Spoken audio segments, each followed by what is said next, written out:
Vraie Voix Sud Radio, 17h-20h, Philippe David, Cécile de Ménibus. On nous dit tout le temps qu'il faut soigner son bonjour.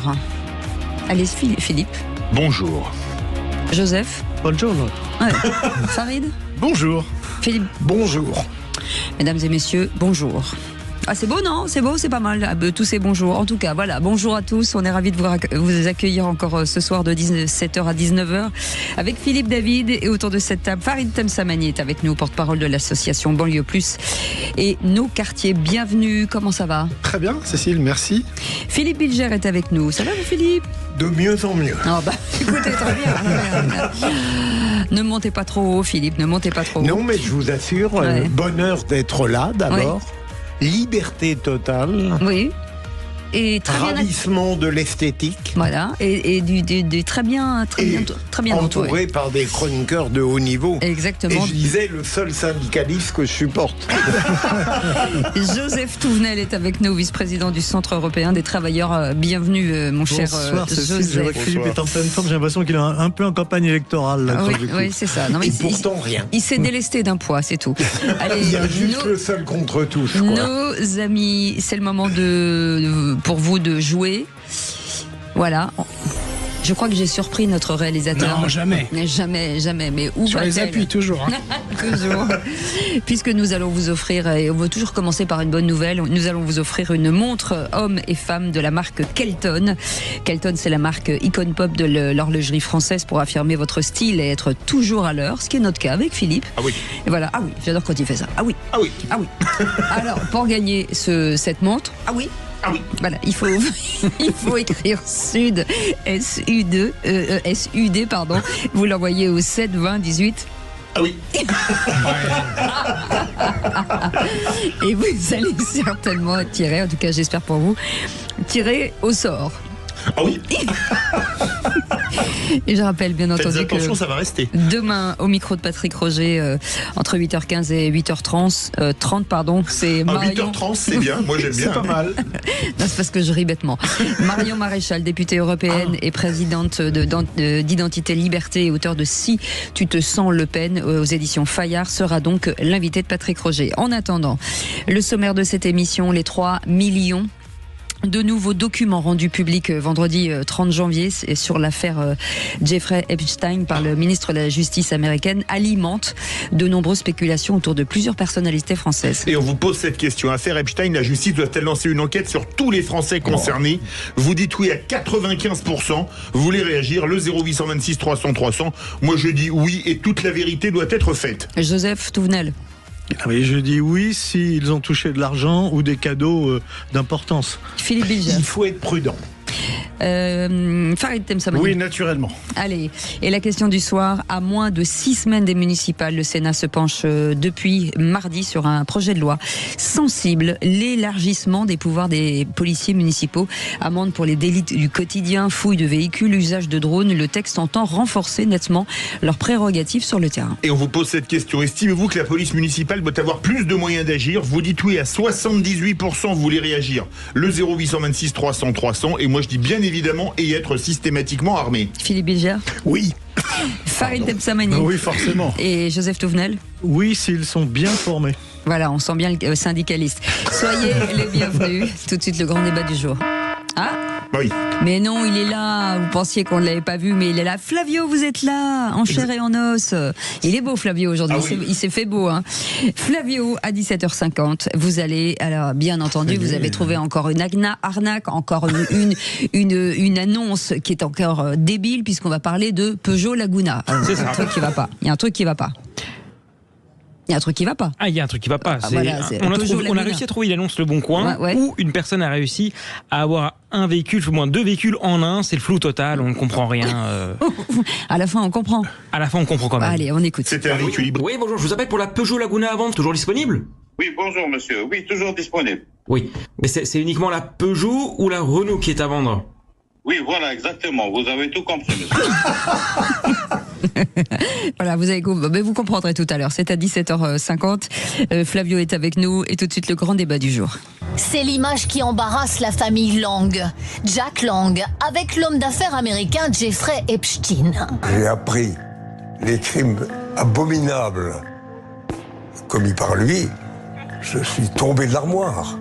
Je rends service à des amis, c'est tout. Vous l'imaginez bien, je n'ai jamais reçu 1 centime de lui, pas plus que ma fille Caroline n'a reçu 1 centime de lui. Je n'en avais jamais entendu parler. Je n'avais jamais vu ce document. Je n'ai jamais été saisie par la justice américaine ou par un avocat de M. Epstein m'informant de son testament. Les vraies voix Sud Radio. Et à cette question, la justice doit-elle lancer une enquête sur tous les Français concernés, Philippe ? Eh bien, vous dites oui à 95%, vous voulez réagir, le 0826 300 300. Et ça tombe bien, puisque Baptiste est avec nous de Boulogne-Billancourt. Bonsoir Baptiste, bienvenue. Bonsoir. Bonsoir à toutes et tous. J'aurais voulu soigner mon bonjour, mais le sujet s'y prête pas forcément. Voilà, oui, absolument. Que pensez-vous de cette affaire et pensez-vous que la justice devrait, en tout cas, lancer une enquête sur ces Français concernés ? Moi, je suis plutôt un turbo-gauchiste, donc d'habitude, je suis très rarement d'accord avec les auditeurs de Sud Radio, mais là, je vais être dans les 95%. Évidemment qu'il faut une enquête sur les noms qui sont cités dans les fichiers Epstein. Et je suis d'accord avec la précision de Philippe Bilger sur la prudence. Mais justement, c'est à ça que ça sert, les enquêtes. C'est à lever des doutes. Donc évidemment, il y a des gens qui sont cités dans ces fichiers et qui n'ont pas commis d'actes répréhensibles et dans ce cas-là, une enquête le montrera. Mais c'est peu dire que je ne suis pas du tout convaincu par la prise de parole de Jack Lang. C'est quand même un secret de polichinelle que évidemment le genre de type qui a pu frayer avec Jeffrey Epstein. Oui. Alors il n'a jamais été condamné dans ce type d'affaires. Il faut mettre au conditionnel. On vous entend pas bien, Baptiste. On va vous reprendre à l'antenne pour gérer le son de votre téléphone. Philippe Bilger. La question de Sud Radio est très fine et à double détente. Évidemment, en soi, je ne serais pas choqué si on diligentait des enquêtes sur tous les Français. Mais j'ai parlé de prudence. On est dans une situation aujourd'hui très délicate où parce qu'un homme est stigmatisé et dénoncé, on est prêt à ordonner des enquêtes sur tous les noms qui vont apparaître dans l'univers qui le concerne. Et je trouve que c'est très dangereux parce qu'on va forcément mettre dans la lumière des gens qui, jusqu'à nouvel ordre, n'ont rien à voir avec les horreurs d'Epstein. Et je me permets de contredire notre excellent auditeur. Il faut, quand on n'a rien, on n'ordonne pas une enquête. On n'ordonne pas une enquête pour faire advenir quelque chose. Farid Tamsami. Moi, je pense qu'il faut déjà rappeler de quoi il s'agit. C'est un réseau pédocriminel. C'est quelque chose de relativement... Ce sont des crimes. Ce sont des mineurs qui ont été abusés, y compris en France. Donc, bien sûr qu'il faut faire extrêmement attention. C'est pas parce que votre nom est cité dans un fichier que forcément vous êtes lié à la personne. Et effectivement, il faut faire très attention, notamment à la présomption d'innocence. On parle d'un ancien ministre de la République qui lui-même avoue avoir eu comme amitié ce criminel. Donc, ça interroge. Alors, moi, c'est pas le fait que Monsieur Lang soit cité qui me pose problème. C'est le fait qu'il ait été notamment détenteur d'actions d'une société créée par ce criminel, notamment aux îles Vierges, si je m'abuse. Et il le dit, sa fille, justement, a fait, soi-disant, cette erreur-là. Donc, effectivement, pour moi, la justice doit être saisie. Et au-delà de Jack Lang, il y a probablement d'autres personnes qui, justement, sont plus ou moins concernées, à mon avis, beaucoup plus gravement. Je sais que Joseph veut réagir, Philippe David aussi, mais ce sera dans un instant. On fait une petite pause. À tout de suite. Sud Radio. Sud Radio. Parlons vrai. Parlons vrai. Sud Radio. Parlons vrai. Aujourd'hui, je vous le rappelle, au cas où vous auriez oublié que Philippe Bilger était là, mais c'est difficile de l'oublier. Je le dis tout de Je vais suite. essayer de démontrer qu'on ne doit pas m'oublier. Joseph Touvenel est avec nous, vice-président du Centre européen des travailleurs, Farid Temsamani, porte-parole de l'association Banlieue Plus et nos quartiers, et pas que, puisque vous faites plein d'autres choses à côté. Vous accompagnez des entreprises. Il m'arrive d'accompagner effectivement des entrepreneurs. Des entrepreneurs. Et effectivement, la thématique, mes chers. Voilà, c'est ça. Et mes chers, vous le prenez comme vous voulez. Il y a une ville qui s'appelle Méchères en Charente-Maritime. C'est vrai ? sur les sphères de la Gironde, Eh absolument. ben, on les embrasse. Et on revient sur cette question du jour sur l'affaire Epstein. Est-ce que la justice doit lancer une enquête sur tous les Français concernés? Pour l'instant, vous dites en majorité oui. Le tour de table n'était pas fini avec Joseph. On vous écoute, Alors, Joseph. il est bon, ça a été fait, mais je vais le refaire, de rappeler qu'on est dans l'immonde absolu. C'est-à-dire des gens qui prostituent, qui sautent, qui violent des enfants, des mineurs. C'est ça dont il s'agit. Ou des jeunes Quand femmes. on parle de Jack Lang... Ça n'est pas tout Epstein. Jack Lang qui nous dit... je savais pas, enfin dans les dossiers, il est nommé 600 fois Jack Lang. Quand il a rencontré pour la première fois Elshai, ça faisait 18 ans que l'autre avait déjà été condamné pour prostitution de mineurs. Alors moi je veux bien, plus le montage offshore. On a quand même affaire à un socialiste qui nous donne des leçons tous les matins et qui fait un montage offshore. Ça serait pas le premier. Voilà, non c'est pas le premier. Mais d'autres avaient eu le courage de démissionner. Après, le principe. Je voyais, en regardant, quand j'ai vu les sujets, j'ai regardé un peu. Et j'ai vu qu'il y avait une radio de service public qui faisait un petit compte-rendu et qui indiquait que éventuellement pouvait être mis en cause une femme politique française qui ne l'avait jamais rencontrée, mais dont un de ses députés avait rencontré, non pas lui, mais quelqu'un qui faisait partie de son entourage. Ah oui, moi, je me méfie beaucoup. C'est pour ça que je dis, tous ceux qui ont touché de l'argent, tous ceux dont on sait qu'ils ont profité de cadeaux, de voyages, etc., oui, bien sûr.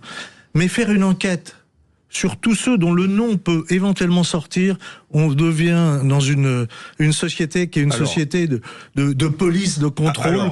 Et puis, c'est l'innocent qui va s'en prendre plein la figure, parce qu'une fois qu'on a sorti son nom, hop, rappelez-vous l'affaire Baudis. Oui. Non mais alors, il y a quand même une chose, il y a des noms cités, mais par exemple, j'ai vu qu'il y avait le nom de Marine Le Pen et Louis Alliot qui étaient cités, mais parce qu'ils étaient avec Steve Bannon et qu'ils avaient trouvé qu'ils avaient un air de nigo. Mais le journal L'Humanité a cru bon de faire un papier marquant Marine Le Pen et Louis Alliot, je crois, cités dans les dossiers Epstein, alors que c'était un truc qui n'avait rien à voir.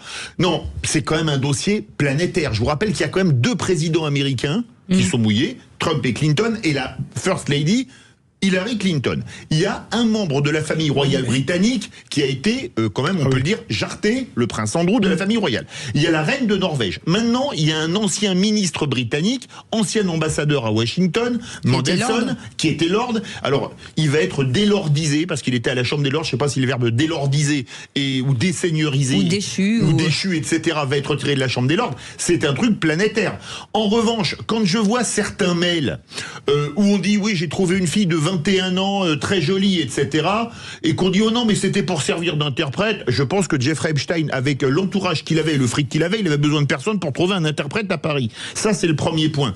Et le deuxième point, je trouve que le mail Petit Prince avec Jack Lang qui dit est-ce qu'il faut initier les enfants à la religion, à la sexualité, etc., je pense que ça mérite qu'on se penche un peu dessus. Mais je sais que je suis peut-être un peu ringard dans ce domaine. Oui, mais là, vous avez montré un peu l'ambiguïté de votre dénonciation, Philippe. Parce qu'à la fois, il y a le prince Andrew, ça semble incontestable. Ah bah c'est incontestable. Et d'autres noms qui sont cités, vous dites qu'ils sont mouillés. Mais vous n'en savez rien. Mais j'ai pas dit qu'ils étaient mouillés. Non, j'ai dit que...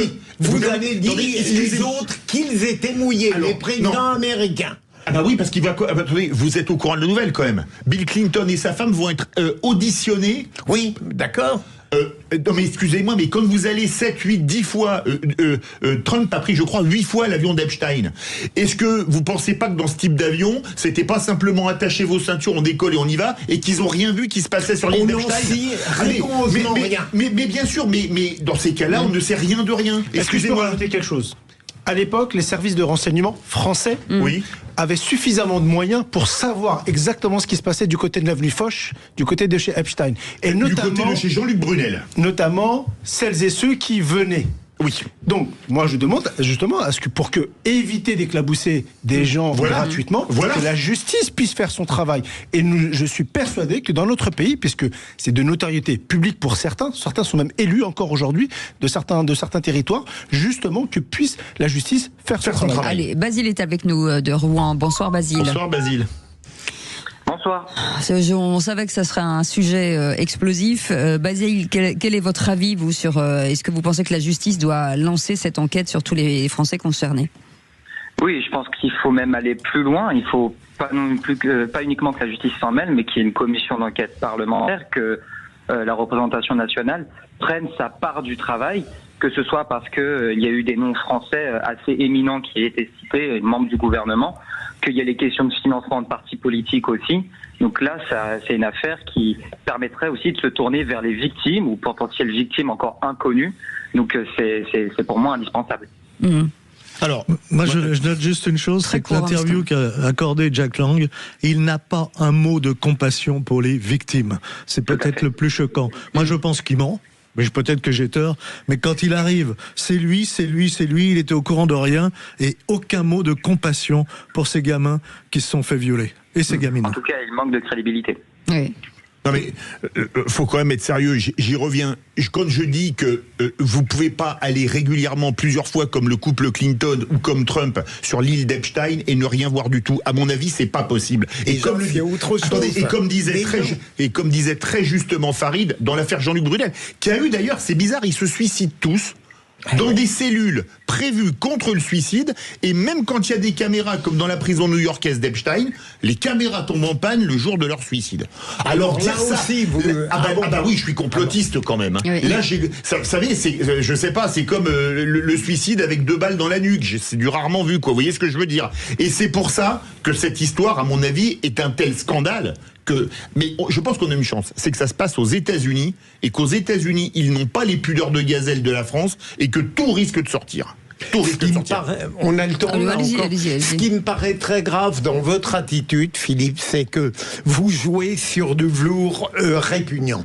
Parce que non, mais ça n'est pas vous qui l'êtes, bien sûr. Mais je veux dire, devant l'immensité de ce qu'on croit apprendre, devant l'immensité des non-cités, des scandales possibles, eh bien, il me semble qu'on devrait au contraire faire preuve d'une extrême précaution. Ça peut être dévastateur. Même pour les gens qui sont cités, et on verra après. Mais vous allez vite vers vos conclusions. Non, mais je ne vais pas vers des conclusions. Mais qu'est-ce qui vous gêne? Ce qui me gêne, c'est quand j'entends, par exemple, Philippe dire ils ont fait plusieurs voyages avec Epstein, ils ont peut-être même reçu de l'argent. Je n'ai pas parlé d'argent, moi. Ils sont mouillés dans le sens qu'ils sont impliqués dans les atrocités. Attendez, ne me dites pas, sachant que les services secrets français savaient que Jean-Luc Brunel était un délinquant, un criminel ou délinquant sexuel, il n'a pas été jugé et qu'il servait Epstein, ne me dites pas qu'un président des États-Unis n'était pas au courant si le patron des services secrets français l'était. Alors ça, j'arriverai pas à le croire. On peut imaginer que les rencontres Clinton-Epstein, c'est pour le financement des campagnes électorales. On est aux États-Unis, c'est... J'ai du mal à imaginer que Clinton n'était pas au courant qu'Epstein avait déjà été condamné à la prison pour prostitution de mineurs. Oui, non, mais c'est tout à fait possible, surtout que Clinton... Avec quelques... Qu'est-ce que vous sous-entendez sur Clinton? Non, mais vous tenez des propos nauséabonds sur un ancien président américain. Il a bien été connu pour des appétences francophiles par ailleurs. Ouais. Oui. Mais pour revenir sur la demande 35 secondes. Oui, sur la commission d'enquête parlementaire, je suis pas sûr qu'à ce stade-là, ça soit pertinent objectivement. Allez, vous restez avec nous. On a tellement encore de choses à se dire. Dans un instant, seul contre tous. Joseph Touvenel, vous dites que de la gauche à la droite, il nous raconte n'importe quoi sur les retraites. On va en parler dans quelques instants. Et Philippe Bilger, le juge et gardien de la loi, il ne fait que l'appliquer. C'est un énorme pouvoir d'interprétation qui lui est laissé. On en parle dans un instant. Soyez les bienvenus. Sud Radio. Parlons vrai. Parlons vrai. Sud Radio. Parlons vrai. Sud Radio. Parlons vrai. Le Grand Matin Sud Radio, 7h-9h, Patrick Roger. 35 €, réservé aux porteurs de cartes. Modalité magasin participant sur intermarché.com. Pour votre santé, évitez de grignoter. Vosfactures.fr, logiciel de facturation en ligne. Procédure PDP, PA engagé, PayPal certifié, présente. Les vraies voix Sud Radio, 17h-20h, Philippe David, Cécile de Ménibus. On les présente plus, hein. Philippe David, Philippe Bilger, c'est un peu des stars. Voilà. Vous avez des chauffeurs? Vous êtes au milieu. C'est ça. C'est pour ça, c'est l'effet ping-pong d'un Philippe à un autre. Oui, mais... Joseph Touvenel est avec nous, vice-président du Centre européen des travailleurs, Farid Temsamani, qu'on est ravi de retrouver parce qu'il n'est pas venu depuis longtemps. Vous étiez où, Farid? Bon, j'étais pas mal occupé. Oui, je vois ça. Porte-parole de l'association Banlieue Plus et nos quartiers. Et vous, au 0826 300 300, tout de suite, seul contre tous. Les vraies voix Sud Radio. Seul contre tous. Et on démarre avec Joseph Touvenel. Joseph. Oui, je suis frappé, voire même peiné et agacé par tout ce qui se raconte sur les retraites, que ce soit à gauche ou à droite, avec un déni, mais alors complet du réel. Par idéologie, par intérêt financier peut-être, par calcul politicien. Je vais essayer de vous donner brièvement quelques exemples. On nous parle beaucoup de l'âge. Alors moi, je peux faire mon Mélenchon. Je vous promets la retraite à 50 ans, mais s'il faut que vous ayez cotisé pendant 45 ans, vous allez avoir du mal à la prendre. Ça veut dire que l'âge tout seul ne veut rien dire. Il faut mettre la durée de cotisation, il faut mettre le montant des cotisations, et il faut mettre ce que je toucherai à ma retraite. Vous voyez souvent quand on vous met les quatre pour comprendre, et on vous fait des comparaisons internationales qui n'auront aucun sens si on compare pas ça. Dans le même temps, on a tous ceux qui nous disent la retraite, il n'y a pas de problème, tout va bien. Si, on a un problème majeur de natalité, on a un problème de financement, mais alors, il faut séparer public et privé, parce que la réalité du déficit annuel aujourd'hui, public, c'est 50 milliards. Mais c'est camouflé. Comment c'est camouflé ? Parce que quand l'État doit payer les retraites des fonctionnaires, au lieu de prendre, comme ça se passe dans le privé, on regarde les cotisations et ce qu'on paye, on fait la différence, l'État rajoute des prestations. C'est-à-dire qu'elle va donner des subventions comme font un certain nombre de communautés publiques. C'est-à-dire que ça truque les chiffres. Par contre, que je regarde du côté du privé, et je vois que quand c'est géré par les vilains syndicats de salariés patronaux, c'est l'Argicarco, il n'y a jamais eu un déficit, il n'y a jamais de dette. Il y a plus de 80 milliards de réserves. Réserves que l'État veut pomper. Ça veut dire que traiter de la même façon ceux qui font des efforts depuis des années, parce que aussi quand on nous dit la France n'est pas réformable, il n'y a pas d'efforts. Je rappellerai qu'avant, c'était 10 ans de travail, les 10 meilleures années pour toucher sa retraite. Maintenant, c'est les 25 meilleures années. Avant, c'était 37 ans et demi de cotisation. Maintenant, c'est 43 ans. Ça, pour le privé. Qui nous le dit ? Les deux camps mentent. Allez. Alors, moi, je suis d'accord que les deux camps mentent, mais il y a un point sur lequel, et je pense qu'on sera vraiment pas d'accord avec Joseph Touvenel. Moi, je prends un pays comme l'Italie, qui a vraiment une natalité dramatique depuis des années, l'Italie, a passé la retraite à 67 ans. Malheureusement, on va être obligé d'y passer après, à mon avis, à la retraite à 67 ans, et vu notre chute de natalité, j'ai même peur qu'on arrive à 70. Mais le scandale, ça on est bien d'accord là-dessus, c'est que le privé est très défavorisé par rapport au public, mais comme on veut acheter la paix sociale dans les ministères et les administrations diverses et variées, ou les régimes spéciaux, il y aura toujours les couillons pour payer. Philippe. Les pistes, Joseph, je ne suis pas un spécialiste comme vous de ce problème des retraites, elles me paraissent très intéressantes et probablement vont-elles être appréhendées lors du débat 2027. Voilà, je suis pas certain finalement, parce qu'en réalité, pour moi en tout cas, il y a deux éléments. Il y a quel modèle de société nous souhaitons. Parce que avoir un déficit sur des retraites, d'accord, alors là c'est le contrôleur de gestion de formation qui vous parle, c'est problématique, mais c'est un choix. Ça peut être un choix. La difficulté, les Japonais par exemple font ce choix-là. Ils peuvent se le permettre. On est d'accord, ils sont pas dans la même situation. Et la deuxième solution, c'est qu'en fait, il faut avoir le courage politique de la réforme. La difficulté, c'est que personne, Philippe le dit, effectivement, ne peut s'engager.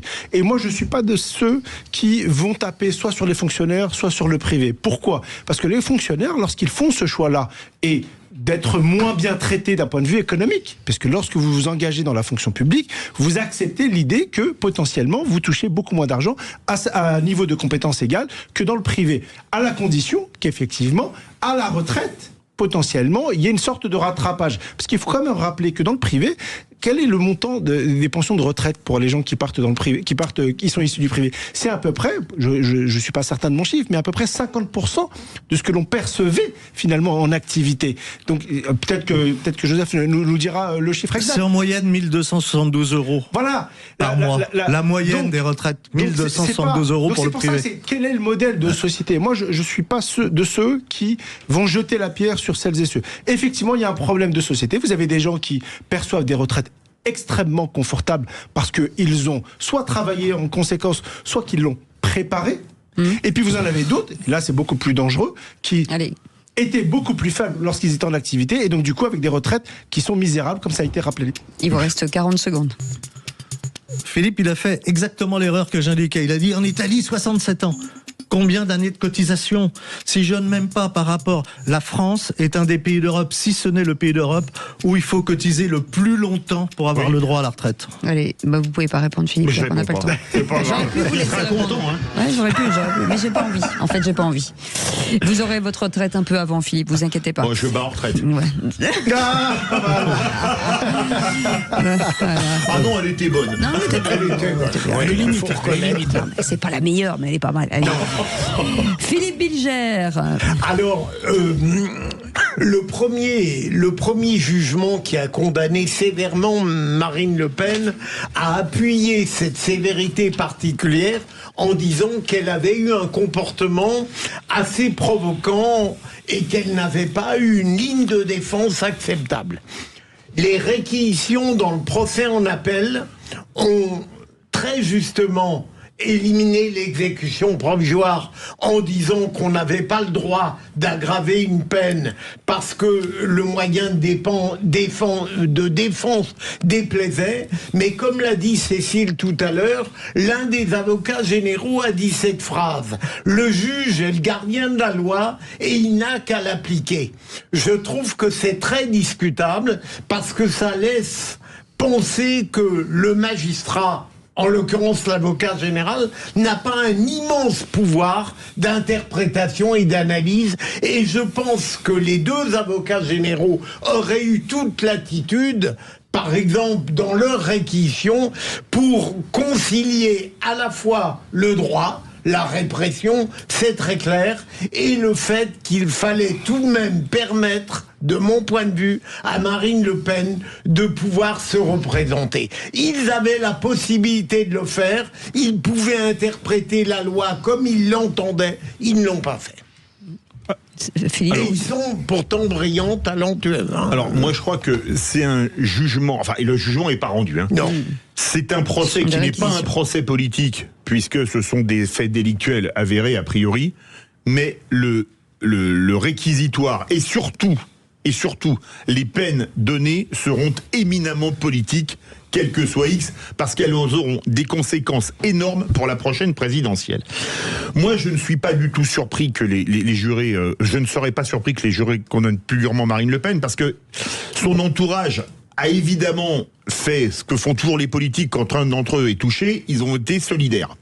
Le problème, c'est qu'il n'y a pas un monde, alors là je sais que Philippe Bilger va pas être d'accord avec moi, plus corporatiste que les magistrats, et ils ont très mal... Oh, c'est déjà pas mal quand même. Les avocats, il y a pire. Oh, c'est à peu près pareil. Et donc, les juges... Et les journalistes, n'en parlons pas. Ah ben, je n'en suis pas, ça tombe bien. Et donc, les juges se disent, là, comme ils ont osé critiquer les magistrats, on va leur rentrer dedans. Message subliminal, je pense que Nicolas Sarkozy va avoir certainement le même traitement en appel, mais ce n'est qu'une aparté. Et là, c'est là qu'est le gros souci, c'est que il ne faut, alors même si en politique c'est très compliqué, il ne faut jamais critiquer les magistrats, surtout si on fait appel, parce que ceux d'appel vont en plus se venger quelque part des propos qui auront été peu amènes qu'auront tenu vos amis pour la magistrature. Farid ou Joseph? Et moi, ce qui me frappe dans cette affaire, c'est quand je regarde ce qui s'est passé, des salariés du Rassemblement National ont travaillé pour le Rassemblement National. Alors, ils n'ont pas respecté la règle européenne, ils n'auraient pas dû. Enfin, on est un peu dans la fiction quand même. Donc, ok, ils n'ont pas respecté la règle doit être respectée. Est-ce que ça mérite les condamnations dont on nous parle? Il n'y a pas eu d'enrichissement personnel, il n'y a pas eu... Enfin, qu'on dise la règle n'a pas été respectée, on vous sanctionne pour ça, pourquoi pas? Mais je reprends, si j'ai bien compris le dossier, des salariés du Rassemblement National ont eu l'outrecuidance de travailler pour le Rassemblement National. Alors, ils n'étaient pas salariés du Rassemblement National, mais ils étaient salariés du Parlement européen. Donc, il y a une nuance quand même relativement importante. C'est pas les premiers, ça ne sera... Enfin, je ne sais pas s'il y en a eu d'autres derrière. Ah bah, il y a le Modem. Là, il y a eu le Modem. C'est ton appel. Effectivement. Appel du parquet. Là où je rejoins complètement Philippe, c'est sur qu'est-ce que ça va laisser, en réalité, le ressentiment. Manifestement, les délits sont là. Oui. Alors après... On essaye de se défendre, je ne savais pas, ou en tout cas je ne mesurais pas, etc. C'est une chose. C'est encore discutable entre la première instance et l'appel, la manière dont effectivement l'entourage de Marine... Effectivement ça a changé, mais donc justement. Mais il y aura condamnation, quoi qu'il arrive. Mais manifestement, qu'on l'on veuille ou non, ça aura encore un impact dans le choix démocratique de notre pays. Et je rappelle qu'en 2017, l'élection s'est faite sur un fait de justice. Absolument. Non pas avéré, puisque en fait c'était une des enquêtes qui avait été lancées, qui ont permis, en tout cas, qui ont éliminé de facto, d'une certaine manière, démocratiquement, François Fillon. Là, ça va être une condamnation qui va avoir un impact, qu'on le veuille ou non. Moi, c'est ça. Alors après, vous allez me dire, mais on n'a pas qu'à faire à réaliser des délits, de manière à être certain de pouvoir concourir de manière justement. Moi, je m'inquiète. Alors, moi, je ne suis pas de ceux, encore une fois, qui vont tirer sur les magistrats. Les magistrats, c'est le principe de la justice au sens très large, ça reste des êtres humains, influencés par de l'idéologie peut-être, par aussi un sentiment. J'ai pas de souci là-dessus. La difficulté, c'est que j'ai l'impression que Marine Le Pen, là, va être prise à son propre piège. Pourquoi ? Parce qu'on a accéléré le calendrier. Oui. Pour pouvoir justement lui dire, bah voilà, condamné ou pas condamné. Vous avez la réponse. Vous avez la réponse. Mais au final, ça aura quand même un impact. C'est ça qui m'embête un peu. Alors que je pense qu'on aurait pu faire autrement, de manière à laisser concourir les gens librement à l'élection. L'impact, il est clair, puisque Marine Le Pen elle-même a dit que probablement, si on allait dans le sens des réquisitions, elle n'aurait pas le temps de préparer sa campagne. Mais je ne vois pas pourquoi Philippe et vous, Farid, très élégamment d'ailleurs, vous parlez des magistrats. Ils n'ont rigoureusement rien à voir dans cette affaire. Ils sont confrontés à un certain nombre d'infractions. Il y a des réquisitions. Alors moi, je ne crois pas. J'ai une question. Le calendrier, l'accélération du calendrier, non pas pour l'appel. Je parle pour la première instance. Est-ce qu'elle est objectivement la même pour tout justiciable dans notre pays ? Ah, bien sûr que non. Il est évident. On est d'accord. Mais donc c'est dans ce cas de figure que potentiellement le ressenti. Alors encore une fois, c'est peut-être injuste. Mais pour certains, moi je vais vous dire, je connais des élus qui sont soupçonnés notamment d'avoir triché lors de l'élection. Aux dernières municipales, pas celle-ci. Oh, il y a 6 ans. Donc. Il y a 6 ans. Le calendrier, bizarrement, ressort maintenant. Il ne ressort pas. Il ressort pendant pas. 6 ans, en fait, on ne le sait pas. Alors, il y a une enquête, etc. Et par contre, pour d'autres, quand on peut, ou quand on veut, je ne sais pas, alors je ne suis pas suffisamment pertinent en la matière, eh bien, on est capable d'accélérer. François Fillon, qu'on l'apprécie ou pas, c'est typiquement le cas. Le PNF était saisi en 2 heures, le 25 janvier, dès lors que le cadenas enchaîné sortait. Philippe, mais je voulais dire Et ça donne quoi ? Malheureusement, suspicion que justement, parce que tu qu'il y aura des magistrats capables de faire un mur des cons. Voilà. En affichant le nom de personnes qui sont que des victimes. Oui. Je pense à un général qui a eu sa fille assassinée. J'aurais une confiance modérée envers notre justice. Non, mais là, Farid, vous devriez méditer une phrase de Rocard qui disait que plutôt les complots, c'est la bêtise humaine qui est à la source de beaucoup de choses. Et là, il est tout à fait normal qu'on ait donné un calendrier particulier pour Marine Le Pen. Ça n'a rien à voir avec les péripéties que vous évoquez. Alors, moi, il y a quand même une question que je tiens à poser, c'est que, a priori, Marine Le Pen va être empêchée. Là, pour le coup, c'est celle contre tous. Je pense qu'on est vraiment d'accord. Je pense qu'on est d'accord là-dessus qu'elle va être empêchée. Mais une nouvelle est tombée le 30 janvier, c'est-à-dire la semaine dernière, c'est très récent, dont personne n'a parlé. C'est que dans l'affaire du média training de Jordan Bardella, le parquet national financier a transmis au parquet européen. Un parquet européen dont on peut supputer qu'il n'a probablement pas de très bonnes intentions pour le RN. Donc c'est-à-dire que si ça se trouve, lui aussi, une fois Marine Le Pen empêchée, va se faire filloniser. Je n'y crois pas. Eh bien écoutez, on verra la suite au prochain épisode, cher ami. Ça m'aurait étonné que vous ne soyez pas dans cet extrémisme du pire. Allez, merci beaucoup, messieurs. Vous pouvez retrouver tout ça en podcast, bien entendu. Dans un instant, l'info en plus. On reviendra avec une voiture, 43 ans, à dormir dans un garage, une Renault 5 neuve, avec 12 km au compteur et mise en vente. Combien ? 12 km au compteur, et ça fait 43 ans qu'elle est dans un garage. Combien elle affiche à combien ? Parce que du coup, ça m'intéresse. On va vous le dire, puisque Gauthier Rossignol sera avec nous dans un instant, directeur du département automobile de collection chez Agut. On en parle dans un instant. Sud Radio. Sud Radio. Parlons vrai. Parlons vrai. Sud Radio. Parlons vrai. Et autour de cette table avec Philippe David, nous avons le plaisir d'accueillir Farid Temsamani, qui est porte-parole de l'association Banlieue Plus et nos quartiers. Philippe Bilger, bien entendu, vous le connaissez aussi. Joseph Touvenel, vice-président du Centre européen des travailleurs. Et vous, au 0826 300 300, vous savez qu'on est ensemble jusqu'à 19h. Après 19h, Philippe David et François-Louis Bourneau. C'est une antenne totalement ouverte. Totalement ouverte. Zach est au standard, c'est lui qui prendra vos appels. Vous pouvez l'appeler dès à présent pour tous les sujets dont vous avez envie de parler. Et ben voilà, comme ça c'est totalement ouvert tout de suite. C'est l'info en plus. Les vraies voix Sud Radio. Et vous avez peut-être vu cette information, après 43 ans à dormir dans un garage, une Renault 5 neuve, puisqu'elle a 12 km au compteur, est mise en vente avec nos amis de chez Agut. Et Gauthier Rossignol est avec nous. Bonjour. Oui, bonjour Cécile. Vous êtes directeur du département automobile de collection chez Agut, et donc c'est un émoi pour pas mal de gens qui sont des amoureux de la R5 de se dire qu'il en reste, et peut-être d'autres, une qui a 12 km et qui a dormi 43 ans sous sa poussière dans un garage. J'ai envie de vous répondre qu'il n'y en a pas d'autres. Il n'y a que celle-ci, en tout cas jamais à le croire. C'est une découverte qui, non pas nous dépasse, mais qui nous amuse énormément, parce que on ne s'attendait pas à un tel engouement. On est à plus de 2 millions de vues sur les réseaux sociaux, ça n'arrête pas. On a le standard de l'étude de notre maison de vente aux enchères est saturé. C'est pas une blague. On fait 120 ventes aux enchères par an. On vend pour plus de 25 millions d'euros de voitures de collection par an.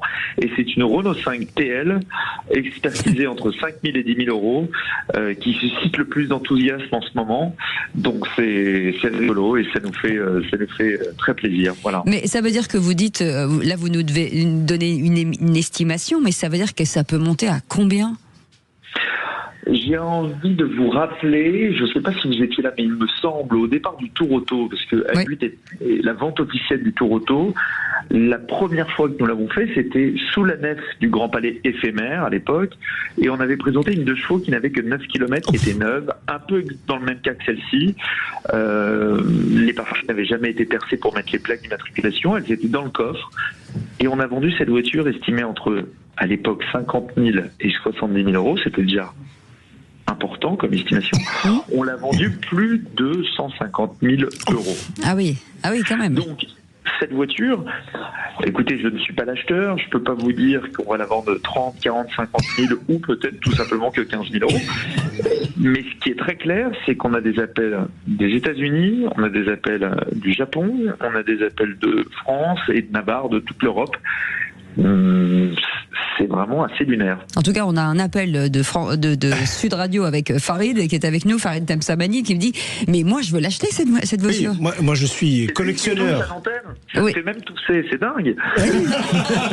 Moi je suis collectionneur alors c'est vrai pas de Renault 5, mais ça m'intéresse quand même. Moi j'ai surtout une interrogation, c'est est-ce qu'on a une histoire ? Est-ce qu'elle dit quelque chose ? Pourquoi ? L'histoire est géniale, c'est que la nana qui a acheté la voiture, visiblement, elle a bien galéré pour avoir son permis. Mais elle a quand même acheté sa voiture en se disant, ce sera peut-être ma carotte et le jour où j'aurai mon permis, bam, j'aurai la bagnole. Elle achète la voiture en 1982 à la concession proche de Chalon-sur-Saône, à la concession Renault. Elle fait livrer la voiture chez elle sur plateau, au compteur 12 km. Et puis on va retrouver dans la maison le nombre de passages à l'examen du permis de conduire. Mais non. Il y en a 12. Oh. Magnifique. C'est génial. 1 par kilomètre. Elle me bat, hein. On sait qu'elle aura finalement son permis de conduire. Oui. Mais peut-être paniquée à l'idée d'avoir un pépin, peut-être pas très rassurée, peut-être un peu échaudée par ses échecs successifs. Peut-être se dira-t-elle, il est quand même plus raisonnable de la laisser à côté du bois dans le garage que de tenter de s'aventurer sur la route. Et bien lui en a pris, parce qu'aujourd'hui on parle d'elle, on parle de son bolide, on parle de cette petite Madeleine de Proust, parce que c'est très clairement ça. Je me permets d'ajouter qu'on a retrouvé bien sûr tous les carnets, les manuels, le bon de garantie, les toutes des clés, tout ça. Elle avait pris l'option à 26 francs, parce qu'on parle bien en France, des plaques provisoires qui sont collées sur les là où nous plaçons les plaques. Et les plaques numérologiques, au nom de la propriétaire, sont dans le coffre. n'ont jamais été fixés. Tout est neuf. Et autre petit détail, moi, qui m'amuse, parce qu'il y a les 39 francs de vignette de l'époque, il y a tout ça. Elle est dans un état, et elle n'est pas du tout attaquée par la rouille, elle était dans un endroit assez sec, sain, elle est juste couverte de poussière, ce qui, entre vous et moi, a préservé la carrosserie. Elle est dans un état complètement dingue. On a juste remonté les pneus. Bon, j'ai même sniffé l'air. Je suis né en 82, j'ai sniffé l'air des pneus. J'ai eu l'impression de respirer l'air de 82. Il nous attaquer le principe de précaution. Merci en tout cas. Merci beaucoup Gauthier Rossignol, directeur du département automobile de collection chez Agut. Et quand elle sera vendue, on vous rappellera parce qu'on aimerait bien savoir si elle est restée en France. Merci en tout cas d'avoir accepté notre invitation. Et tout de suite, on parlait d'automobile, bien entendu. Le bon Flavio est avec nous, chasseur d'arnaque. Bonsoir. Bonsoir. Flavio. Bonsoir. Vous allez bien? Ça va. On n'est pas tombé sur celle-ci dans l'annonce. Non, faudrait regarder si elle n'est pas sur le bon coin, cette Renault à 12 km. Ça serait pas mal pour un appel. Hein. Ça serait bien. En revanche, vous avez trouvé une autre annonce, vous. Une Renault, une Peugeot. Voilà. Alors, on ne sait pas. Peugeot, Renault, Peugeot Laguna. Ouais, on ne sait pas. Une Peugeot Laguna. Une personne, en tout cas, qui a réussi à assembler deux marques. Ça peut donner une idée pour Peugeot ou Renault. Oui, pourquoi pas. En tout cas, l'annonce, on l'écoute. Oui, bonjour, je vous appelle pour la Peugeot Laguna à vendre, toujours disponible? Oui, bonjour monsieur, oui, toujours disponible. Oui, je comprends pas trop là sur l'annonce Le Bon Coin, on voit deux véhicules différents, du moins l'avant d'une Renault Laguna et l'arrière d'une Peugeot 407, c'est pourquoi? C'est pour la photo monsieur, la photo de la voiture. Oui, mais c'est laquelle de voiture qui est à vendre? Parce que là il y a deux véhicules différents. C'est uniquement la Peugeot Laguna monsieur. Mais c'est uniquement la Peugeot ou la Renault qui est à vendre? Oui, voilà, exactement. Vous avez tout compris, monsieur. Non, pas trop, mais bon. Mais vous avez un ou deux véhicules à vendre? Monsieur, j'ai écrit il y a un seul véhicule à vendre. Oui, mais pourquoi alors avoir deux voitures différentes sur la même annonce Le Bon Coin? Ah, ça, monsieur, on peut pas tout savoir. Bon, ok. Et par hasard, vous n'avez pas une 206 Citroën, non? Non, monsieur, j'ai que cette voiture. Que cette voiture. Bon. Je vous rappelle si jamais ça m'intéresse. Hein. Ouais. D'accord. Voilà, bonne journée. C'est un véhicule hybride, moitié Peugeot, moitié Renault, c'est ça? Il est fort. Je ne sais pas en fait, qu'est-ce qu'il dit le monsieur? Franchement, pour le coup, il a été quand même très fort. Hein. Il nous a sorti une annonce. On ne peut pas tout savoir. Exactement. Et on sait si elle est vendue cette voiture? Enfin, ces voitures? Non, on ne sait pas. Non, on s'en a pas. Celle-là, il vaut une fortune, parce qu'une Peugeot Laguna, il n'y en a qu'une dans le monde. Avec l'avant de Laguna et l'arrière de 407. C'est compliqué. C'est la pas 12 km. Ouais. Ah oui.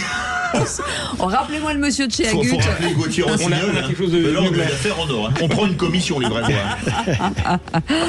Et comment on dit demain? Vivement demain. Eh ben vivement demain. Allez Flavio, bien sûr, vous pouvez le réécouter en podcast, bien entendu, et allez sur son compte Le Bon Flavio et vous allez voir, il y en a pléthore et c'est un festival. Vous restez avec nous. On fait une petite pause. Le coup de gueule de Philippe David. Quand on fait n'importe quoi, ce n'est pas aux contribuables ni à l'assuré social de payer. Oui. Je pense que vous allez sacrément rigoler. Allez, à tout de suite. Sud Radio. Sud Radio. Parlons vrai. Parlons vrai. Sud Radio. Parlons vrai. Les vraies voix Sud Radio, 17h-20h. Philippe David, Cécile de Ménibus. Et autour de nous, une belle bande. Point final. J'ai rien dit d'autre. J'ai rien dit. Je vois que tout le monde a levé la tête, l'air de dire qu'est-ce qu'elle va dire encore. Je s'attendais à ce que vous disiez une belle brochette. Voilà. C'est vrai que le bond, ça fait tout respirer des choses. Non, une soirée de jazz. C'est un peu trop tôt, Philippe Bilger. Oui, absolument. Joseph Touvenel est avec nous, vice-président du Centre européen des travailleurs, et Farid Temsamani, porte-parole de l'association Banlieue Plus. Et vous, au 0826 300 300, Zach vous attend. On sera ravis de vous entendre, en tout cas, dans nos différents débats. Mais en attendant, c'est le débat qu'il fait tout seul. C'est fini. Les vraies voix Sud Radio. Le coup de gueule de Philippe David. Comme d'habitude, je vais remettre le clocher au milieu du village, un village qui se situe à Toulouse. Pourquoi Toulouse? Parce que c'est là que se trouve l'hôpital Rangueil et que le fait divers qui s'y est passé le week-end dernier a, c'est le moins qu'on puisse dire, beaucoup fait rire, mais a attiré mon regard sur deux aspects que personne n'a relevés. Rappelons les faits. Un homme s'est rendu aux urgences de l'hôpital avec un obus de 37 mm allemand coincé dans le rectum. Une expérience pour le moins originale faite, si on en croit l'intéressé, après avoir pris de la cocaïne. Mais une expérience qui ne vaudra aucune poursuite ni coûte pour l'intéressé, ce qui me pose franchement question. En effet, nonobstant l'intervention des démineurs, on a appris entre-temps que l'obus était démilitarisé et ne risquait donc pas d'exploser, ce qui a fait tomber à l'eau la menace de poursuite pour détention de munitions de catégorie A. Pas de munitions, pas de sanctions. Mais enfin, comment expliquer que, si l'intéressé avait bien pris de la cocaïne, une simple amende ne lui a pas été à minima infligée, sachant que de consommer de la drogue, dure en particulier, constitue un délit? Comment expliquer que ces fantaisies très particulières, ayant nécessité des actes chirurgicaux très coûteux, ne lui coûtent pas 1 euro, alors que de simples soins dentaires ou de changement de lunettes coûtent une fortune? Comment expliquer qu'un acte dangereux, ayant nécessité l'intervention outre de personnel hospitalier, de pompiers, de démineurs, ne coûte pas 1 centime à l'intéressé, alors qu'une chute accidentelle sur une piste de ski vous coûtera de l'argent si vous n'avez pas pris l'assurance en plus des forfaits? Le même accident aurait eu lieu avec un sextoy. J'aurais compris que les frais médicaux soient pris en charge et il n'y aurait eu dans ce cas pas eu besoin de faire appel à des démineurs. Mais désolé, c'est à chacun de prendre ses responsabilités et qu'on ne me dise pas que c'est de la faute à la drogue, puisqu'on n'a jamais forcé quelqu'un à se faire un rail de coke le samedi soir et faire n'importe quoi après, tout en demandant aux contribuables et assurés sociaux d'en payer les conséquences. C'est bien la même affaire que celle qui m'a... C'est la mienne, la même affaire. Avec Régis Maillot, un matin, où j'ai ri, mais comme un... Et là, vous l'abordez de manière très pertinente, Philippe. Il est invraisemblable qu'il n'y ait rien à payer. C'est invraisemblable. C'est de la folie. Déjà, l'info était invraisemblable. Nous sommes dans une société de l'irresponsabilité. Irresponsabilité au niveau souvent des organes étatiques. Vous avez vu déjà... Des organes tout court. Vous avez vu déjà des hauts fonctionnaires qui mettent des entreprises en faillite et qui sont sanctionnés? Non. Moi, je les vois pas. Je vois des entreprises en faillite. Je les vois. Et donc, à tous les échelons. Il y a un rapport de l'Institut Montaigne qui vient de sortir sur justement ce sujet en disant il faudrait déjà indiquer les coûts. Quand on nous dit que tout ça est gratuit, c'est pas vrai. C'est pas vrai. Et la première des choses, c'est qu'on sache que ça coûte. Et dans le cas d'espèce, il me paraît normal que cette personne, elle paye, elle finance. Il est responsable. C'est pas un irresponsable. Il est pas enfermé dans un asile. Non, mais c'est pas donc s'il est responsable, c'est pas à nous de payer. Ouais. On parlait tout à l'heure, à juste titre, de justice. Là, il serait peut-être temps, d'une manière ou d'une autre, que notre justice puisse s'en mêler d'une certaine manière, parce qu'effectivement, en termes de coûts, c'est juste délirant. L'histoire de la cocaïne, je sais pas. Il a dit qu'il avait pris de la coke, c'est pas moi qui le dis, je l'ai lu dans la presse. Oui, alors du coup après, moi je comprends pas que le procureur mette pas au moins une amende pour utilisation de drogue. S'il l'a reconnu. Non, mais au moins. Minima. Surtout quand on nous dit que l'hôpital n'a plus d'argent. Voilà, j'ai du mal à comprendre. Vous voyez un peu les démineurs, les pompiers, l'hôpital. Ça veut dire qu'il faut sécuriser les zones, etc. Enfin, c'est invraisemblable. Et vous l'avez dit, c'est pas un accident. Moi, je suis d'accord pour qu'on mutualise avec l'assurance. Si quelqu'un a un accident, la mutualisation couvre. Là, c'est pas un accident, c'est un acte volontaire. Oui, il s'est peut-être fait mal, je sais pas. Oui, bon, vous êtes trop gentil, Philippe. Alors, oui, je pense qu'il s'est fait très mal, ça je vous confirme. Et c'est encore mauvais coup de l'Europe, c'est la faute aux Allemands. Oui, mais il paraît qu'en termes de sensation, c'est canon. Non, mais... Oh, pas mal. Oui.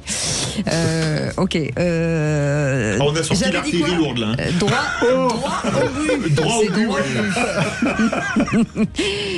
Personne n'en a une, ça y est. Si vous voyez que je bois pas parce que l'obus éclate.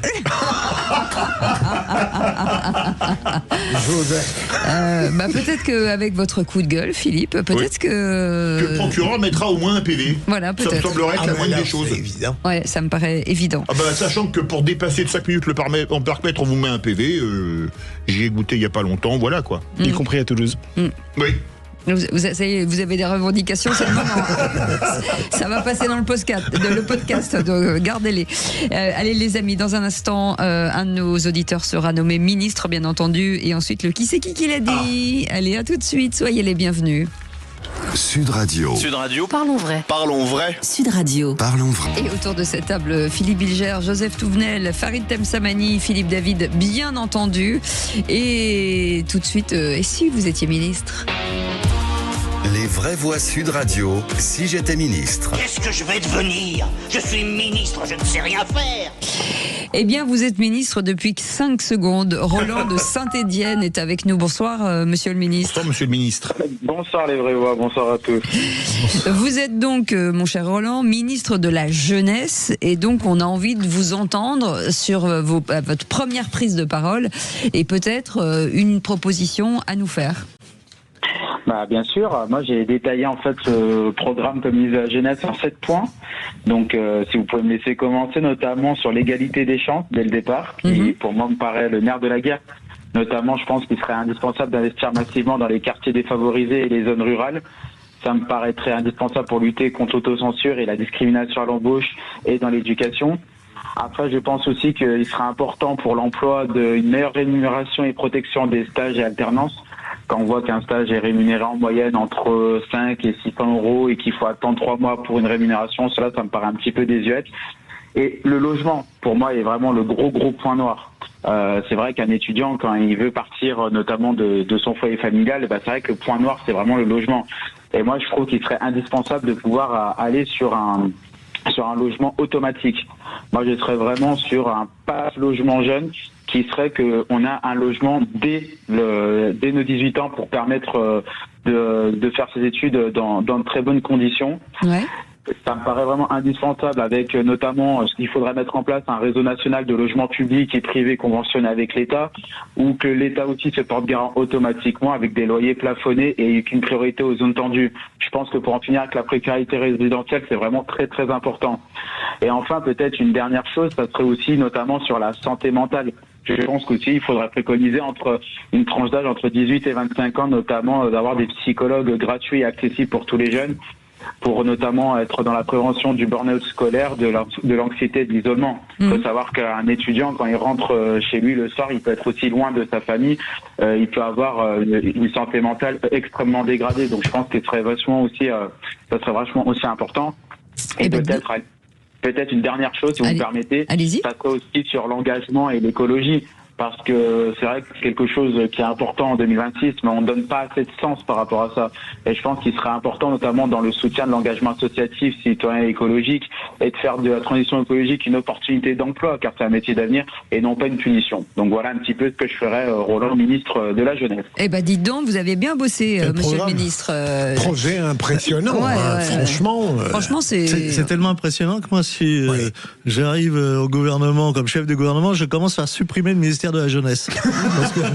Pourquoi ? Parce que j'ai bien compris. Alors, ce qui est dit est très intéressant, mais ça dépend, un du ministère du Travail, un autre du ministère de la Ville, de l'autre du ministère du Logement, ensuite de la Santé, ensuite de l'écologie. Donc, est-ce qu'on veut continuer à faire des strates administratives les unes au-dessus des autres ? Non, ce que je demande, c'est que les ministères s'occupent de leurs affaires. Et le logement s'occupe du logement. Et dans le logement, il y a les logements pour les familles, les logements pour les jeunes, etc. Pour la santé, c'est pareil. Et justement, Joseph, sur la santé, il y a quelque chose de très pertinent. Je pense qu'il faudrait, alors j'aime pas utiliser le terme d'obligation, il faudrait inciter davantage, déjà dès le collège, à nos jeunes et surtout au lycée, à aller, non pas, un psychologue éventuellement, voire même un psychiatre. Moi, je suis enseignant dans le supérieur. Gravement, hein. Comment ? On en manque gravement tant de psychologues que de psychiatres. Moi, je conseille à tout individu, jeune ou moins jeune, par cycle, au bout de X années, d'aller voir au moins une fois tous les 7 ans, tous les 8 ans, j'en sais rien, un psychiatre. Parce que on emmagasine tellement de choses depuis notre naissance que c'est fondamental. Juste une dernière chose, moi je pense qu'il pourrait rajouter quelque chose. On l'avait présenté à une époque avec France Fier. Un tour de France, un peu sur la logique Erasmus, où en fait on favorise l'échange international. Je pense qu'il faudrait qu'on fasse un échange ne serait-ce que national. C'est-à-dire faire en sorte que les jeunes puissent découvrir l'histoire de notre pays à travers des échanges. Et je pense que comme ça, les compagnons du devoir. Oui. Exactement. Oui. Voilà. Ou c'est le retour à ce qui se lisait sous la 4e République, avec un excellent bouquin qu'on a eu avec le Tour de France de 2 jeunes qui décrivent. C'était sous la 3e République. La 3e peut-être. Le livre qui est sorti 1875. Et je pense que ça aurait un impact extraordinaire pour l'avenir de ces jeunes qui deviennent ensuite adultes dans la cohésion de notre pays. D'abord, connaître le pays, les métiers, les régions, tout un tas de choses. Philippe Et pour Bilger. la psychiatrie, ne limitez pas ça à la jeunesse. Hein. C'est ce que j'ai dit. Parce Moi, que, je pense que me semble-t-il, même ici, mon Dieu... Surtout ici, peut-être. Mais monsieur le ministre, j'ai une question à vous poser. Oui. Vous êtes originaire de Saint-Étienne, c'est bien ça? Tout à fait. Je vais vous faire écouter quelque chose. Est-ce que vous voudriez en faire l'hymne du ministère de la Jeunesse?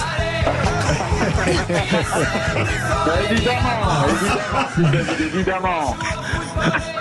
Ce serait l'hymne de votre ministère ou carrément l'hymne national en remplacement de la Marseillaise? Ça serait l'hymne de mon ministère et je pense que je ferais même quelque chose de supplémentaire, c'est que je tirerai au sort des étudiants pour les amener à Geoffroy Guichard. Ah oui, bien sûr. Oui, ça, Geoffroy Guichard, c'est pour y être allé plusieurs fois quand le public chantait l'hiver. Même s'il fait -5, vous avez les poils qui se hérissent sous votre manteau. Et donc, je résume mon propos. Je supprime le ministère de la Jeunesse et je mets Roland Premier ministre. Comme ça, il aura la responsabilité de faire un sujet quand Et il il pourra faire du ruissellement. Voilà, c'est ça. C'est ça qui est bien. Vous vous intéressez beaucoup à la politique, Roland Ah bah oui, mais moi je pense que c'est quelque chose de fondamental. Vous avez raison, mais j'avais l'impression que vous aviez sorti ce programme tout armé de votre tête et que ça relevait peut-être d'un projet partisan, non, même pas? Non, pas du tout. C'est que moi, je suis jeune, 30 ans jeune, et c'est vrai que moi, je m'intéresse vachement au sujet de société, à la jeunesse, et moi, je discute beaucoup avec des amis, et je prends en compte un petit peu toutes leurs problématiques. Je connais des amis de raisons diverses et variées, et c'est vrai qu'il y a un gros problème pour la jeunesse, et j'aimerais juste rebondir sur ce qu'a dit votre intervenant en disant, ironiquement, qu'il supprimerait le ministère de la jeunesse par rapport à tout ce que j'ai proposé. Mais justement, je pense que le ministère de la jeunesse devrait être pour moi une priorité nationale et devrait être même pour moi un ministère d'État. Et je pense qu'un ministre de la jeunesse fort qui aurait des synergies avec le ministère du logement, de l'écologie et de la santé, ça permettrait, mine de rien, de préparer la jeunesse à faire face à son avenir. Car vous rendez-vous compte que la jeunesse de France, aujourd'hui, elle est malade. Elle est malade financièrement et elle est malade psychiquement. Elle n'a plus de repères et je pense qu'un ministère de la jeunesse forte avec un budget et des moyens permettrait de miser sur cette jeunesse qui a envie et de leur donner un potentiel fantastique pour la croissance de notre pays. Et il leur donnait la possibilité et l'envie de faire des bébés surtout parce qu'on compte sur eux. Joseph, et ça c'est très important. Pas ministre. Et Joseph au Barbaresque. C'est ça. En tout cas, Roland, c'était un plaisir de vous accueillir. C'était vraiment très sympa. Vous pouvez retrouver bien entendu en podcast toutes ces ministres qui s'accumulent de semaine en semaine, qui sont toujours aussi talentueux. En attendant, c'est le qui c'est qui l'a dit. Les vraies voix Sud Radio, le quiz de l'actu. Et c'est le jeu que les États-Unis et que les grands de ce monde nous réclament. Eh bien non, il restera bien franco-français et à Sud Radio surtout. Allez, le qui c'est qui l'a dit sur ces échanges de mails avec Jeffrey Epstein. Je ne crains rien. Je me sens blanc comme neige. Langue. Bonne réponse, il a été le plus rapide de Farid Temsamani. On n'a même pas essayé de disputer. Et aucun ne donnera la langue au chat. Bravo, Cécile. Qui c'est En fait, vous savez pourquoi? Non. Je suis blanc comme neige. En suspension. Qui c'est qui l'a dit? À chaque fois que vous mettez 4 caméras, vous pouvez mettre un effectif humain. Je préfère mettre un effectif humain. C'est un député très connu qu'on cite régulièrement. C'est pas Chenu? Non, pas le même bord. Non, c'est les filles. C'est les filles. Bonne réponse de Farid Temsamani. Il est déchaîné, Farid. Qui c'est qui l'a dit? Il n'y a pas de droit divin pour se présenter à l'élection présidentielle. C'est quelqu'un qui y pense, c'est pas qu'en se rasant. C'est ça. François Hollande? Xavier Bertrand, il essaie de se placer. Pas du tout. Non. Il est en fonction. Vraiment. Ah bon? Ah, c'est Darmanin? Bonne réponse. Oh là là. Franchement, dis donc. il est impressionnant. Ça fait longtemps qu'il n'est pas venu. D'accord, mais il ne faut pas en abuser. Qui c'est qui l'a dit? Sur la sécurité, la question des troubles psychiatriques et de la consommation d'alcool n'est jamais traitée. Farid. C'était ce matin sur Sud Radio. J'aurais pu le dire, oui. C'était ce matin. Ce matin sur ce matin. Avec notre ami Jean-François Aquili. Un député. Un député. Il est du même parti que Bompard. Bompard. Non, c'est pas Guiraud. Non. Lachaud. Et c'est le même prénom que Saint-Exupéry. Antoine Léaumont. Bonne réponse de Merci, Philippe Bilger. Cécile. C'était très spontané. C'est à vous, Cécile. Ah, voilà. Qui c'est qui l'a dit sur l'attaque au couteau de Sanary? On a une épidémie de santé mentale dans notre pays. Alors c'est quelqu'un très en vue, qui a été ministre plein de fois, et qui maintenant cumule, on va dire, les fonctions. Oui. Ah, il les cumule, beaucoup. Du côté de la rue Cambon, dans une association. Et qui a Moscou un mari, non. Et qui a un mari en poste. En poste. Mari en poste. C'est Ségolène? Non. Non. Un mari rue en... Cambon. Rue Cambon. Un mari en poste. Rue Cambon, c'est un mari en poste. Ancienne ministre de l'Éducation nationale. Borne? Mais non. Non, ancienne ministre. Qui a un mari en poste. Un mari en poste? C'est. Attends, mari en poste? Bon. Son mari est en poste au PS. Eh ben, c'était Najat Vallaud-Belkacem. Bah oui, bien sûr. Mais je suis nul. Qui c'est qui l'a dit? Alors là, c'est de la culture historique. Ah bon? Qui c'est qui l'a dit? J'adore cette citation. Poser une question qui ne se pose pas est la plus sûre façon de prouver qu'elle se pose. Alors, homme d'État français qui a même été à l'Élysée. Oui. Ça peut être Pompidou, De Gaulle, Mitterrand, Giscard. Il fait tous les présidents. Qui c'est qui l'a dit? C'est un film. Le bonheur, on s'y fait. Le malheur, on ne s'y fait pas. Voilà la différence. Alors, c'est pas un film, c'est quelqu'un qui a écrit énormément de textes pour des films. Ouais. Une grande signature. Bonne réponse de Philippe Bilger qui a été un poil plus rapide. Allez, la dernière. Qui c'est qui l'a dit? Tiens, j'adore celle-là. C'est pareil, c'est quelqu'un qui a fait plein de choses. Truffaut, Rouffio, Pinotto, Rapneau, tous les metteurs en scène en haut m'ont demandé d'écrire pour eux, sauf malheureusement Fellino. Alors, il a écrit des paroles de chansons, des dialogues de films. Dabadi. Bonne réponse de Philippe Bilger. Jean-Loup Dabadi. Il y avait un Jean-Loup. Ouais. Eh bien, écoutez, Philippe Bilger, revenu du Diable Vauvert, 3 points. Farid Temsamani, 3 points. Et puis, comme il a dit Pompidou, Giscard, Mitterrand, il a 3 points. Donc, match nul. Voilà, match nul. Bravo à vous deux. En tout cas, dans un instant, on va revenir sur les sénateurs qui examinent depuis mardi un projet de loi qui veut élargir les pouvoirs des policiers municipaux. Avec cette question du jour, Philippe. Cette question du jour, on vous la pose. Estimez-vous que la police municipale doit avoir plus de moyens d'agir? Vous dites ouais, 82%. Vous voulez réagir? Le 0826 300 300. Et qu'est-ce que vous en pensez, vous, Joseph? Que je ne suis pas contre, mais encore faut-il renforcer la formation et psychologique aussi. Allez, Farid. Oui, forcément. Philippe Bilger. Moi, je suis pour. Et bien sûr. Allez, on en parle dans un instant. 0826 300 300. Sud Radio. Sud Radio. Parlons vrai. Parlons vrai. Sud Radio. Parlons vrai. Vraie Voix Sud Radio, 17h-20h, Philippe David, Cécile de Ménibus. Et autour de cette table, chers amis, et merci en tout cas de votre fidélité. Vous êtes de plus en plus nombreux à nous écouter et ça fait chaud au cœur. Farid Temsamani est avec nous, Philippe Bilger, Joseph Touvenel, Philippe David, bien entendu.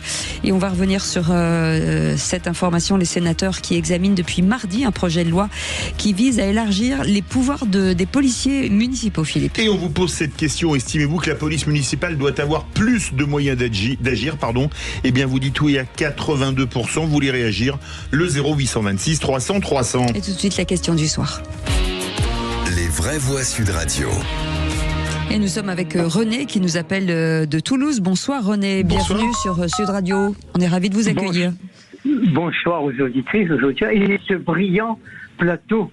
Qui anime très bien cette émission. Merci beaucoup. On est très heureux en tout cas de vous accueillir. Est-ce que vous pensez, vous, que la police municipale doit avoir plus de moyens pour agir? Écoutez, la police municipale s'inscrit dans une approche globale de la sécurité avec la nationale et la gendarmerie et l'opération Sentinelle. Absolument. Donc, il y a plusieurs strates. Vous parliez du matériel, évidemment, le matériel, et il serait intéressant de pouvoir disposer de drones. Je sais que le Conseil d'État ou le Conseil constitutionnel s'y sont opposés, je ne sais plus lequel des deux. Conseil d'État, je crois. J'ai un doute. D'accord. Mais il en demeure pas moins que des drones permettraient notamment dans ce fléau représenté par les rodéos urbains et les refus d'obtempérer permettrait de poursuivre les individus sans faire prendre de risques, d'une part à nos policiers et aussi et surtout à la population. Ouais. Alors, par contre, nous sommes à 15 mois de la présidentielle. Il est certain que dans le contexte actuel présidé par M. Emmanuel Macron, on ne peut pas tellement avancer, puisque depuis qu'il est au pouvoir, les choses n'ont fait qu'empirer, et chaque semaine qui passe, on s'aperçoit de nouvelles, on va dire, décisions qui vont dans un très mauvais sens. Donc, pour l'instant, espérons que l'on donne rapidement à nos policiers ce qui est convenu d'appeler la présomption d'innocence dans le cas d'utilisation des armes. C'est à court terme ce qu'on peut espérer de mieux. Allez, René, on va faire rebondir en tout cas à ce que vous venez de dire, Philippe Bilger. Alors généralement, je suis favorable à tout ce qui va permettre de mieux assurer la tranquillité publique, et bien sûr favorable à ce que la police municipale ait plus de pouvoir, et sans vouloir anticiper sur Joseph, bien sûr, ça paraît évident, il faut de la formation et surtout une parfaite coordination avec la police nationale. Farid Temsamani. La police, il faut rappeler que la police municipale, c'est quelque chose de très ancien dans notre pays. Alors sans aller jusqu'à l'ancien régime, pardon. Le garde champêtre. Oui. Eh oui. C'est quelque chose qui est dans notre culture. Malheureusement, je dis bien malheureusement, les moyens donnés à la police nationale n'étant pas à la hauteur, en fait, on a dû développer, et à juste titre, déléguer parfois, effectivement, à la police municipale. Ce projet de loi, il s'inscrit dans quoi ? Il s'inscrit dans le fait que les policiers municipaux n'ont pas toujours, il y a parfois quelques aberrations en réalité, notamment sur la notion d'officier de police judiciaire, où il faut quand même avoir la présence de quelqu'un de la police nationale. Moi, je voulais juste dire un élément. Je suis bien sûr favorable à ce qu'on donne beaucoup de moyens aux policiers municipaux, à la seule condition qu'on puisse harmoniser ça pour l'ensemble des communes de notre pays. Or, si vous avez un élu à la tête d'un exécutif territorial municipal qui refuse, par idéologie, s'y refuse, les citoyens de ce territoire-là n'auront pas les mêmes moyens, notamment en termes de police municipale. Et c'est en ça que j'espère que ce projet de loi va pouvoir aller un peu plus loin, justement, sur la question. Joseph. Et il est légitime que la police municipale ait les mêmes moyens que la police nationale, puisqu'ils ont affronté les mêmes délinquants. Cela dit, une des grandes questions, c'est l'armement. Moi, je ne suis pas défavorable. Encore faut-il que la sélection soit faite, notamment en matière psychologique. Quand on voit ce qui s'est passé aux États-Unis avec ce policier de l'ICE qui tire 9 fois, c'est-à-dire que c'est quelqu'un à qui on n'aurait jamais dû confier une arme. Donc ça veut dire qu'il faut qu'il y ait une vraie sélection. C'est pas la même chose d'avoir une arme que de mettre un PV sur une voiture à l'entrée du marché parce qu'elle est mal garée. Et je terminerai par cette réflexion de la semaine dernière d'un de mes amis à un politique qui disait il faut armer la police municipale, etc. Il faut qu'on les arme dans mon projet. Il disait oui, très bien. Ancien patron de la Légion étrangère, il sait ce que c'est qu'une arme, en disant attention, n'oubliez jamais, ne faites pas oublier qu'une arme ça tue. Achour est avec nous, 0826 300 300. Vous restez avec nous, Achour. Philippe David. Non mais moi je crois qu'il y a deux choses. Déjà, moi pour l'armement je suis pour, j'ai une pensée évidemment pour Clarissa Jean-Philippe, qui était policière municipale et qui a été abattue par un terroriste islamiste le lendemain de Charlie Hebdo et la veille d'Hypercacher. C'était un des terroristes de l'Hypercacher d'ailleurs, ça c'est le premier point. Le deuxième point, il y a une question qui se pose sur laquelle Farid mettait le doigt, c'est que comme ce sont les maires qui décident que les policiers municipaux par exemple sont armés ou pas. Vous avez le maire de Bordeaux, écologiste, Pierre Urmic, qui a viré Kazakh, qui était contre leur armement et qui après a été pour. Mais finalement, c'est ce qui est terrible pour les policiers municipaux, c'est qu'aux prochaines municipales, vous avez eu un maire qui était très dur en termes de lutte contre l'insécurité, qui a armé sa police, et c'est un maire complètement à l'autre bout qui va être élu. Qui va peut-être être désarmé. Eh ben exactement. Donc c'est sûr que d'un point de vue de l'esprit, je suis d'accord que ça devrait être national, mais comme la loi prévoit que c'est le maire qui est le patron de la police municipale, c'est la quadrature du cercle. Moi, ça me dérange pas que le maire demeure le patron de la police municipale, parce que c'est son territoire. Oui. Il est élu pour ça. Il y a d'autres éléments sur lesquels en fait les maires ont toujours ce pouvoir-là. La question, c'est il faudrait inscrire dans la loi, pour pas dire obliger, toutes les communes justement à être équipées de la même manière et surtout à avoir les mêmes prérogatives. Or, Absolument. On s'aperçoit très souvent, de manière très hypocrite, et là je vais faire un peu de politique, c'est que pendant les élections municipales, les candidats de gauche, alors je ne veux pas caricaturer tout le monde, disent « Ah non, surtout pas », parce que je l'ai vécu, moi je me souviens, en 2014 à Sevran, on avait un maire qui disait « Non, pas de police municipale ». Le lendemain, de manière, en toute discrétion, on inscrit des polices, on crée de la police municipale. Mais ça, il faut que les Français arrêtent de le subir. Allez, 0826 300 300, c'est Achour qui est avec nous, qui nous appelle d'Evry. Bonsoir Achour. Bonsoir tout le monde. Votre avis, Achour, sur ces policiers municipaux, qu'en pensez-vous ? Alors, ce que j'en pense, on va essayer de résumer de manière à ce que la population puisse comprendre surtout ce qu'il y a de différent entre la nationale et la municipale, c'est-à-dire dans le cadre des prérogatives et dans l'action sur le terrain. Il faut savoir que, comme vous venez de dire, que ce soit sur du contraventionnel, du délictuel ou quoi que ce soit, on intervient de la même manière. Maintenant, on est freiné, par exemple, on prend l'exemple, le trafic de drogue. Donc, on voit des personnes qui consomment du cannabis sur la voie publique. On ne peut pas les verbaliser. On est obligé de faire appel au commissariat, qui peuvent venir ou qui ne peuvent pas venir. Souvent, eux-mêmes nous appellent pour les aider à intervenir à tel endroit parce qu'ils n'ont pas l'effectif nécessaire. Les sujets les plus souvent parlés, c'est l'armement de la police municipale. Alors beaucoup s'inquiètent parce qu'on parle de formation ou de mauvaise formation. Rassurez-vous, la police municipale est aussi bien formée que la nationale. Je vous le garantis, même des grosses PM, que ce soit comme Évry, Montpellier, Nice, etc., tirent même souvent à l'entraînement bien plus que la nationale. Et en ce qui concerne le côté psychologique, j'imagine bien que les personnes, on va pas leur donner une arme comme ça, et alors que les erreurs, comme vous dites, la personne qui a tiré 9 fois, le policier aux États-Unis qui a tiré 9 fois, ça peut arriver aussi dans la nationale en France. D'ailleurs, même certains, psychologiquement, en gardant leur arme chez eux, se sont bien suicidés.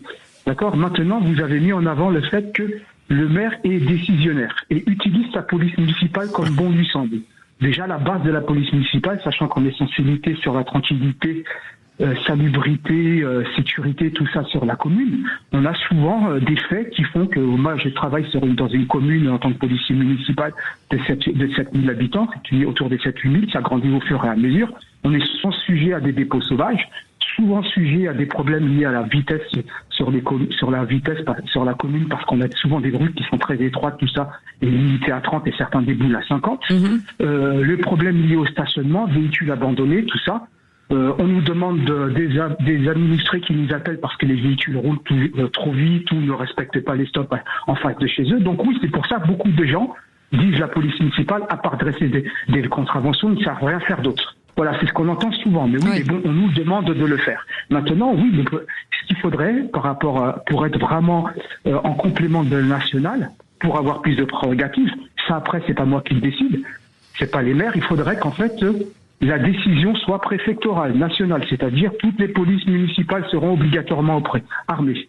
D'accord ? Maintenant, vous parliez, un maire arrive, il veut désarmer sa police municipale, qu'il le fasse. Mais maintenant, pourquoi est-ce qu'ils ont armé la police municipale au départ ? Maintenant, c'est soit il régresse, soit il progresse. Désarmer une police municipale qui est armée alors qu'il y a des raisons en particulier en termes de risque, de sécurité, etc., si c'est pour la désarmer, elle ne pourra plus intervenir comme avant, et je pense que les administrés, ils vont l'appeler Arthur, le maire. Et ils vont muter parce que de plus en plus de policiers municipaux cherchent à des communes où qu'on est armé. Il faut savoir que le policier municipal, dans sa façon de travailler, quand il est sur le terrain, quand il est en patrouille, c'est pareil que la nationale. C'est juste qu'il y a des moyens qu'on ne nous donne pas pour pouvoir travailler sans avoir besoin d'un national. comme savoir si le véhicule est volé. Quand il y a une personne qui est sujet à que ce soit du contraventionnel, on peut faire le contrôle d'identité, mais on est limité, on peut pas contrôler. On a bien compris, Achour. Vous bougez pas, Achour. Achille est avec nous de Narbonne. Bonsoir, Achille. Bienvenue sur Sud Radio et merci en tout cas d'être là. Bonsoir. Bonsoir. Votre avis sur cette question, est-ce qu'il faut leur donner plus de moyens ou pas ? Alors moi, je suis assez sceptique par rapport à la police municipale, parce que c'est pas, j'ai rien contre la police municipale en elle-même, mais plus de pouvoir, que ça soit pour se défendre, les moyens pour se défendre, il n'y a aucun problème. Par contre, judiciairement, je veux pas leur donner plus de moyens. Ils peuvent faire du flagrant délit, ils ont les qualités prérogatives, ils sont agents de police judiciaire à l'article 21. Et j'estime que le problème, c'est pas le problème de la police municipale, c'est le problème de la police nationale. Non, ils sont pas au PJ. Ils sont pas au PJ, les policiers municipaux. APJ 21. APJ APJ 21, d'accord. Pardon, j'ai APJ 21. C'est-à-dire qu'ils peuvent interpeller, faire un rapport et mettre à disposition. On avait compris OPJ, pardon. Non. Moi, j'étais au PJ, mais c'est pour ça que je connais très bien toute la chose. D'accord. Mais voilà, quoi. Je veux dire, qu'ils aient les moyens pour se défendre. Alors là, je suis tout à fait d'accord. Par contre, je suis contre, car c'est pour moi plus une police politique de par la politique du maire, qui peut envoyer des polices municipales dans un quartier qui vote pour lui. Ça, je parle de choses vécues, qui va pas l'envoyer dans d'autres quartiers. Et certaines communes n'ont pas les moyens d'avoir une police municipale. Donc, pour moi, c'est un complément qui n'a rien à voir avec la police nationale et la gendarmerie qui est en sous-effectif, qui n'a plus les moyens de travailler, qui est, moi, la problématique est là. Et je pense que la police municipale n'a pas à avoir plus de moyens. Voilà, je pense que l'État est en défaut par rapport à sa police nationale et sa gendarmerie. Achille, justement, vous venez de le dire, que vous étiez, enfin, en tout cas, les policiers et les gendarmes sont en sous-effectif, donc il y a énormément de communes aujourd'hui qui n'ont pas accès à la police nationale ou alors de petits effectifs. C'est quand même un complément intéressant pour une commune. Je vous dis pas que c'est pas un complément intéressant, mais de leur donner plus de prérogatives judiciaires, non. Qu'ils aient les moyens de se défendre, je suis tout à fait d'accord. Qu'ils soient armés, qu'ils fassent de la patrouille, du flagrant délit, c'est pas un problème. Mais des moyens judiciaires, non, ça doit rester de la prérogative de la police nationale. Je comprends l'inquiétude d'Afi, parce qu'au fond, il ne faudrait pas que ces pouvoirs donner de manière supplémentaire à la police municipale soit un moyen en quelque sorte d'abandonner ce que la police nationale a de fondamental. Je ne voudrais pas qu'on donne des moyens davantage là en oubliant que la police nationale est tout de même fondamentalement le fer de lance de la sécurité. Mais Achille, vous êtes d'accord que certains puissent être armés ?